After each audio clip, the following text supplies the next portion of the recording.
Domingo Soriano, bienvenido.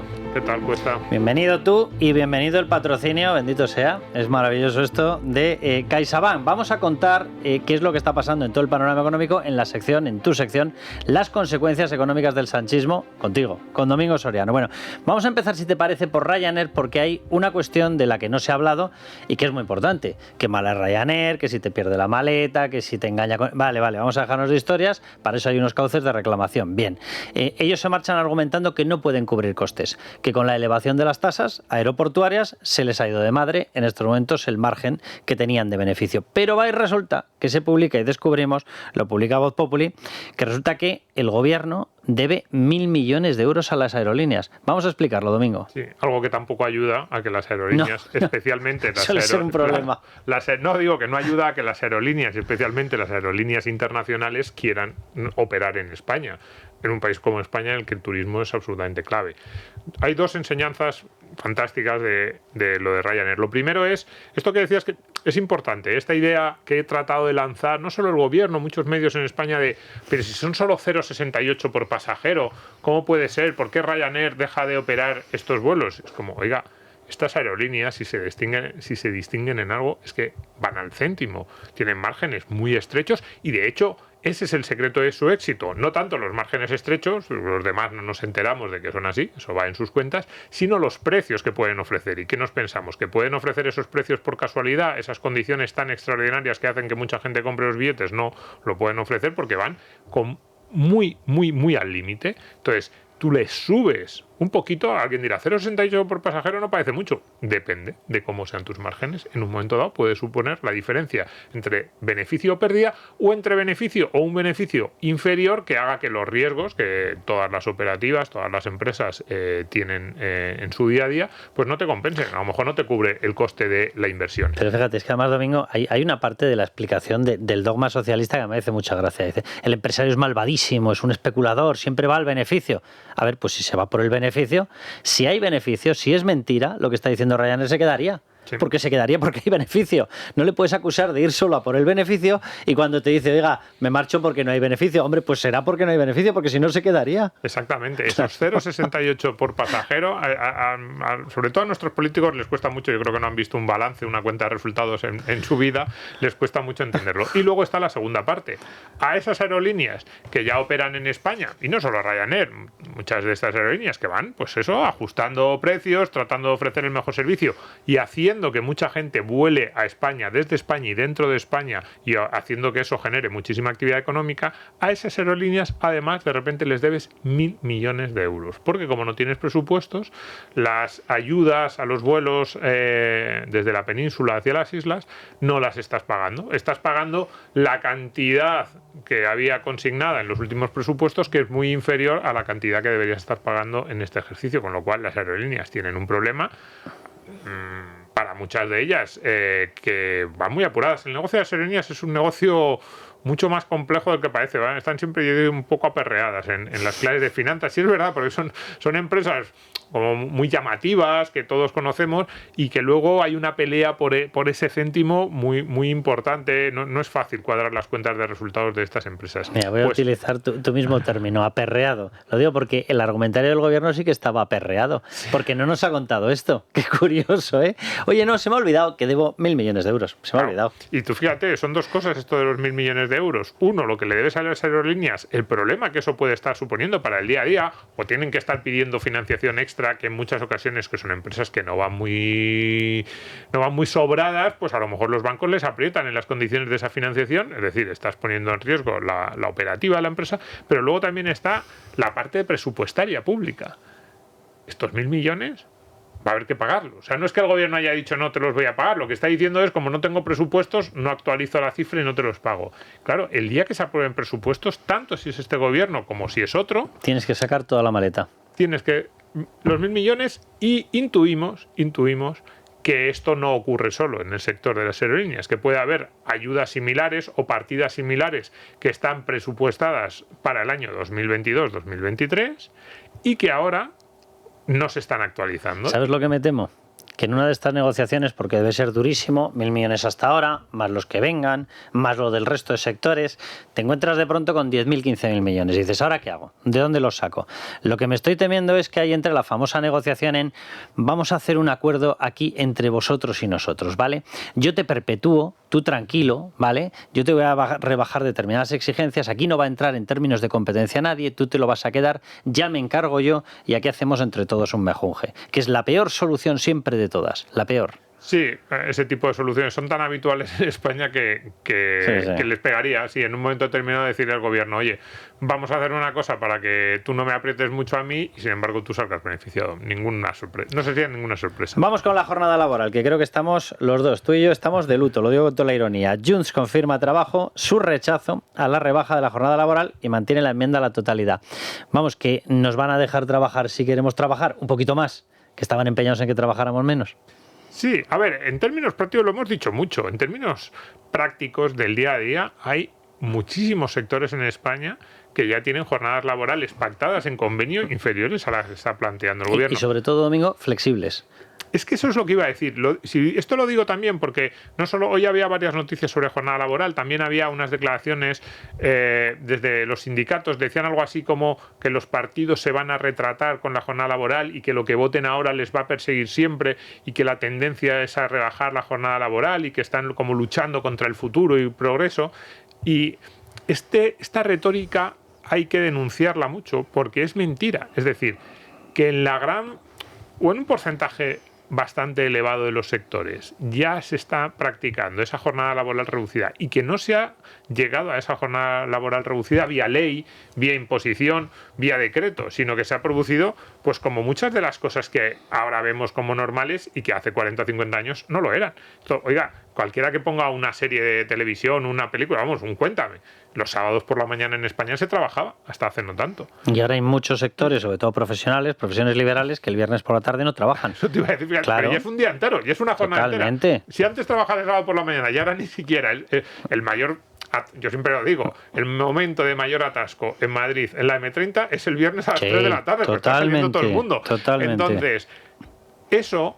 ¿Cómo se ha conseguido? ¿Qué pasa? ¿Que hubo alguna ley que dijera no? Se ha conseguido poquito a poco, ganancias de productividad, vas haciendo más rico y los trabajadores le van diciendo a las empresas, yo quiero que me vayas pagando más gracias a esas ganancias de productividad, pero también quiero que me vayas dando mejores condiciones. Lo mismo, por ejemplo, con lo del teletrabajo, que es verdad que luego puede haber elementos externos, como por ejemplo fue el COVID, que aceleran algunas tendencias que ya os surgían. Cuidado, yo en el año 2004, yo en mi primer trabajo en España, es verdad que era una multinacional americana muy especial y muy puntera, pero yo ya teletrabajé. En mi primer trabajo, de hecho fue lo primero que me dijeron, oye, si algún día tienes que, por alguna razón excepcional, lo normal es ir al despacho, pero puedes teletrabajar. Pues digo, ese tipo de movimientos que se van consiguiendo solos, de repente llegan gobiernos como este y dicen, no, nosotros los vamos a forzar. ¿Y qué pasa?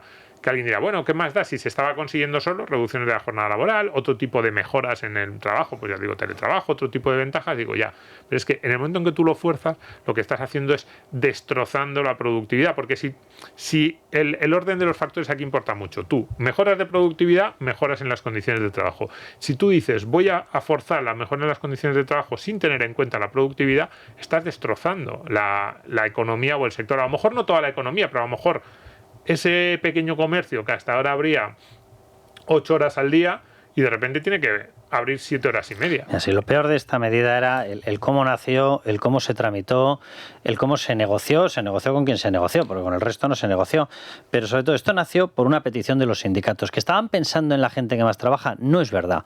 Estaban pensando en las plantillas más hiperreguladas, que son normalmente pues plantillas que tienen la necesidad para poder trabajar de estar en el sitio físico. Y estoy pensando, por ejemplo, en plantas industriales. ¿Qué era lo que quería Yolanda Díaz? Hacer un regalo a sus sindicatos, que son los que les respaldan. ¿Para qué? No era para que trabajaran mejor, era para que trabajaran menos. Ese era su gran objetivo, para ganarse apoyo en los sindicatos, porque Comisiones Obreras es el que impulsó desde el inicio, vía enchufes, y a través de su padre y de su tío, a Yolanda Díaz. Lo segundo, porque esto estaba implantado con una ineptitud absoluta. O sea, implántalo con flexibilidad. Habrá sectores que puedan, habrá sectores que no. Un camarero, ¿cómo sirve las copas? ¿Qué las sirve desde su casa? Pero estamos de cachondeo. Y lo tercero, que iba totalmente en contra de la tendencia que tiene que ser la tónica, que por desgracia no lo es, que es la libertad. O sea, déjales en paz. Si alguien quiere trabajar más, que trabaje más. Si alguien quiere trabajar menos, que trabaje menos. Si alguien quiere negociar, oye, mira, mi mes de vacaciones y 15 días más, y lo negocia en su contrato laboral, pues que lo negocie. Si alguien quiere reclamar y dice, mira, yo prefiero que en vez de una subida de sueldo me des más días de vacaciones. Mi hermano, que ha estado trabajando en Estados Unidos le abrieron esta negociación a más llegar. Era una excepción, mentira, la tenía todo el mundo. ¿Tú qué quieres? Estas condiciones, y él negoció, y él se cogió más vacaciones porque le apetecía. Y había trabajadores en la plantilla, en una plantilla de automoción, él es ingeniero de diseño de amortiguadores, y había gente que decidió que no, que prefería menos vacaciones y más sueldo. Bueno, pues déjale a la gente en paz.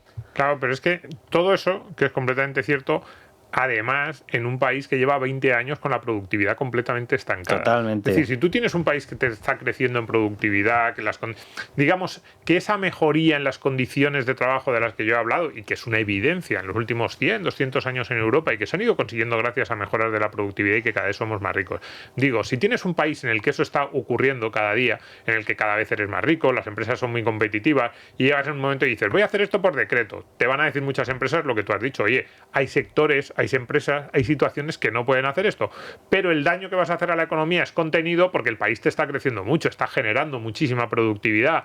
Digamos que lo que te perjudica por un poquito la ley te lo está solventando, solucionando el sector privado por el otro.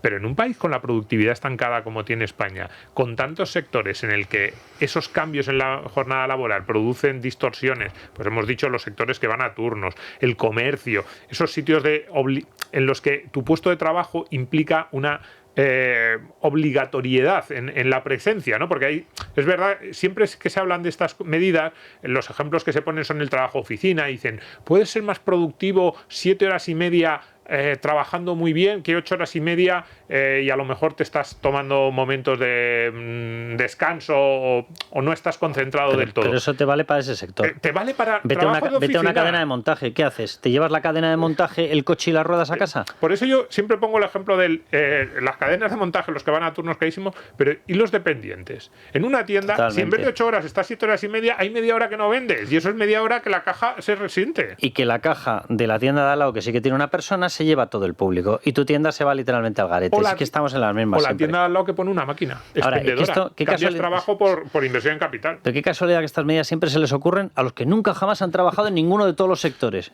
Oye, si se descubren 20 sectores más, tampoco trabajarán en ellos.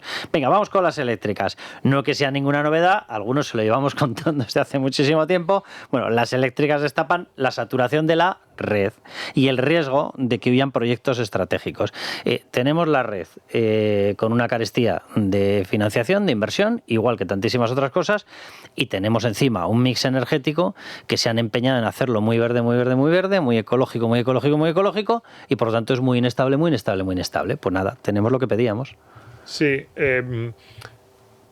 yo creo que España, uno de los grandes, uno de los grandes problemas, tiene muchos, pero uno del que no se habla apenas, se está empezando a hablar ahora en el caso de los trenes, pero no se habla apenas de la falta de renovación, de puesta a punto del capital físico, de las infraestructuras en España. Hay un punto que probablemente tiene cierta lógica, y es que en España se invirtió muchísimo en la época del boom, de la burbuja del ladrillo, entre el año 95 y el año 2005. En España pues se hicieron muchas infraestructuras, probablemente algunas innecesarias, y luego evidentemente llegó la crisis y fue por ahí por donde recortaron los gobiernos.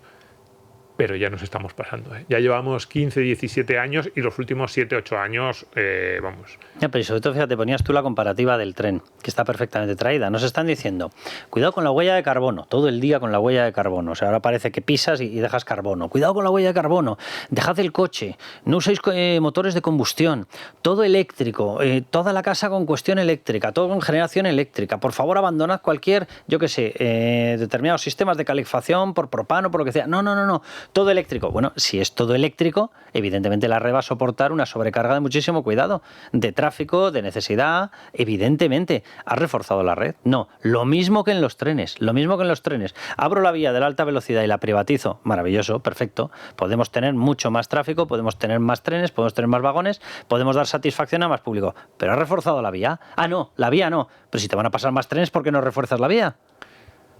De hecho, en el caso de la red eléctrica, tú estás apostando por una casi electrificación total del país. Es decir, totalmente. El planteamiento es de que de aquí a 10, 12 años prácticamente todo va a ser eléctrico y encima con energías renovables, pero básicamente todo eléctrico, y que las fuentes fósiles van a ser algo muy puntual en algunos sectores, por lo que sea, no se puede sustituir.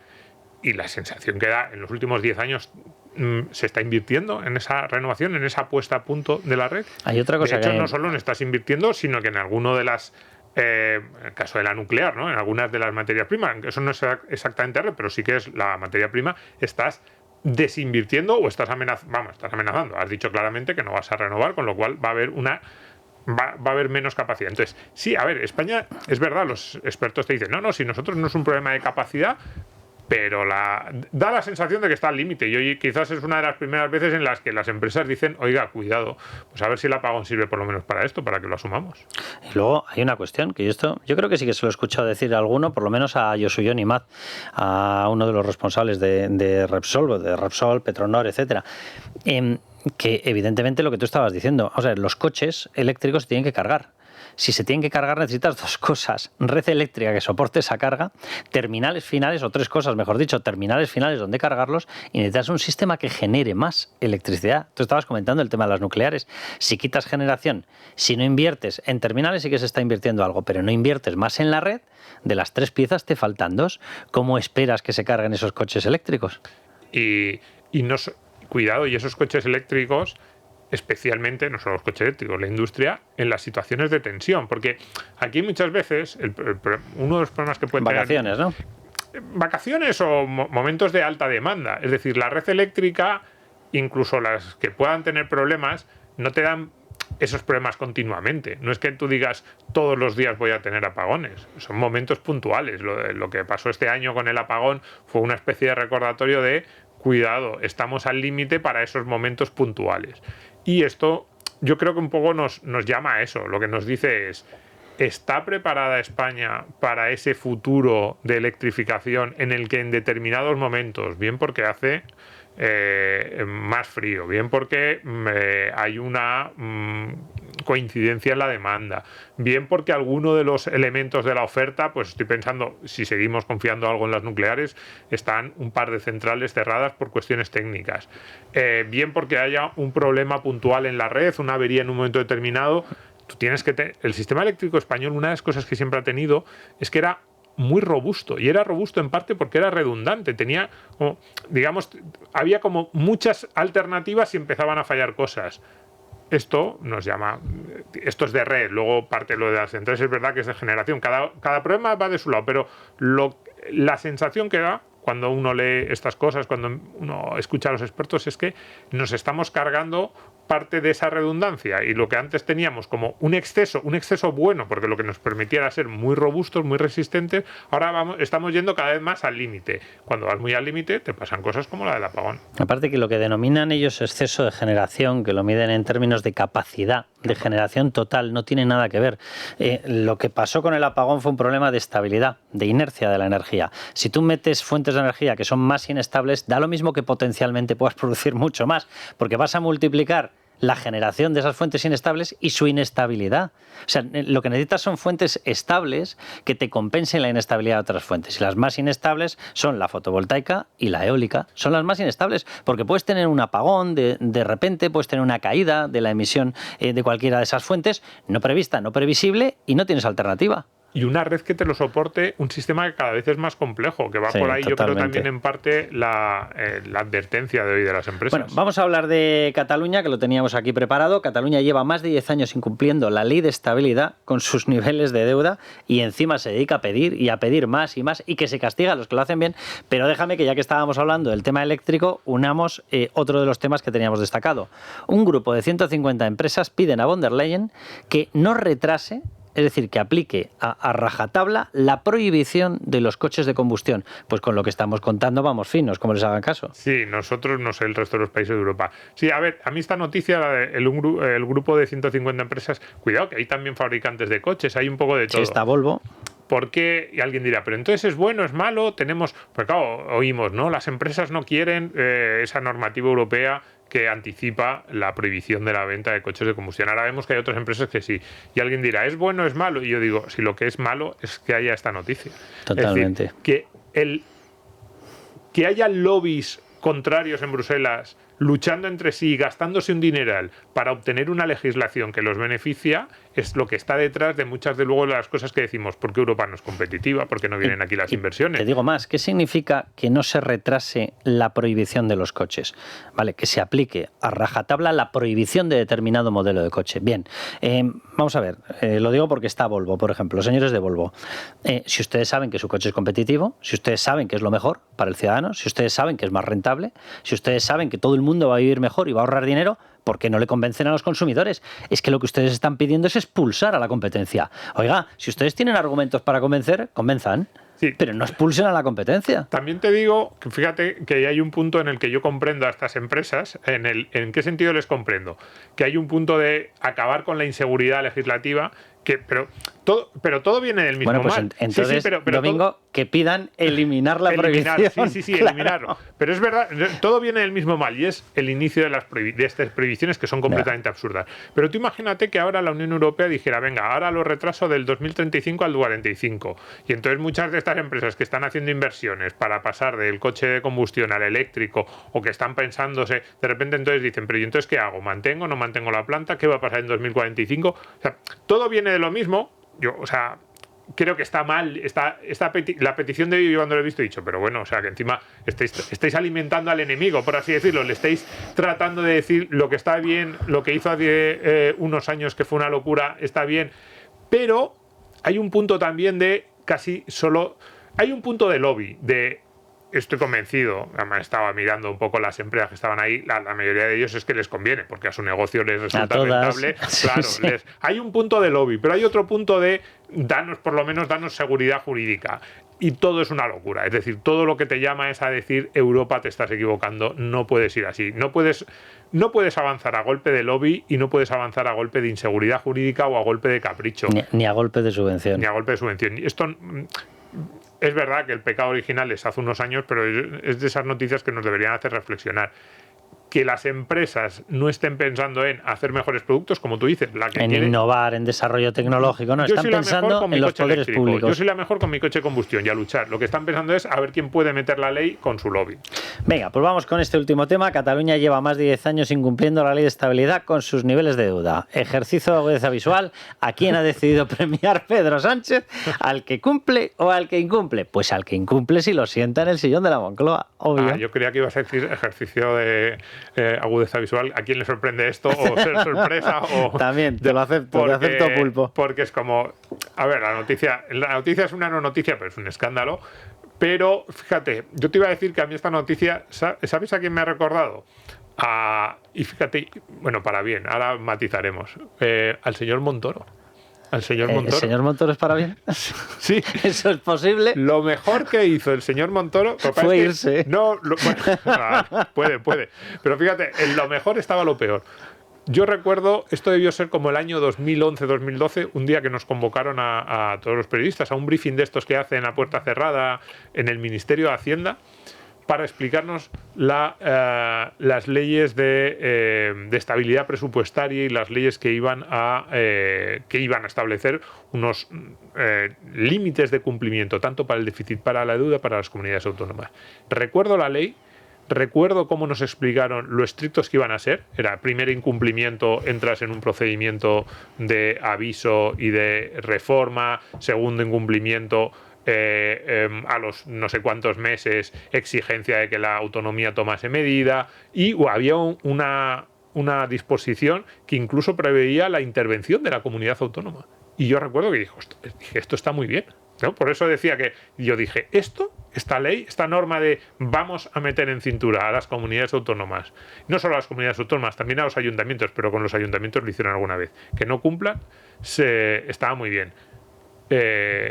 Digo, probablemente eso es lo mejor que hizo el señor Montoro, la norma. ¿Qué pasó? Que nunca se han cumplido esas normas. Hablamos muchísimo del riesgo moral, que es un riesgo absolutamente evidente. Es decir, lo que no se puede hacer es estar diciéndole a quien peor se comporta, y en este caso en concreto, con el saqueo fiscal a sus contribuyentes, porque es que encima tiene unos niveles fiscales de exigencia, de esfuerzo tributario, que son una auténtica salvajada. Si en España tenemos una barbaridad, en Cataluña son todavía más salvajes. Y decirle a esa persona que después de haber derrochado el dinero, de haberse fabricado un golpe separatista, de estar intentando generar una especie de administración paralela, a ver si consigue su ansiada República Cataluña independiente. Después de todo eso y de haberte destrozado todo, incluida la vida de sus conciudadanos, que le vas a permitir que tenga un alivio vía condonación, vía cuponazo, etcétera. Porque el otro día miraba las cifras. Desde que llegó Pedro Sánchez, el incremento de deuda pública de Cataluña es de 12.000 millones. Claro, no me extraña. Si le estás diciendo que le vas a condonar todo y que le vas a dar más dinero, pues nada, fiesta, venga, fiesta continua. Y por eso esta noticia, que es desde hace 10 años, y por eso traía yo las normas que el gobierno Rajoy, en aquel momento muy presionado por la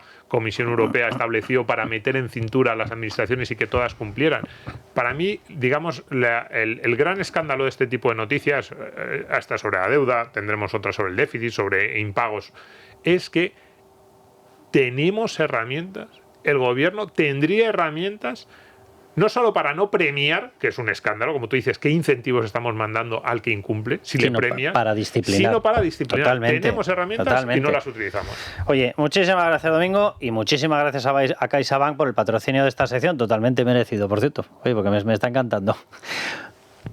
Hoy, miles de personas ya saben qué es sentirse protegidas. Y en CaixaBank queremos estar a su lado y al tuyo con nuestros seguros MyBox y la alarma al mismo precio mensual durante los 3 primeros años. Porque queremos acompañarte día a día. CaixaBank. Tú y yo. Nosotros. Infórmate en caixabank.es. Bueno, pues con lo dicho, sin más nos despedimos. Mañana les esperamos a todos, por supuesto. Y ya saben, viva España y viva la libertad.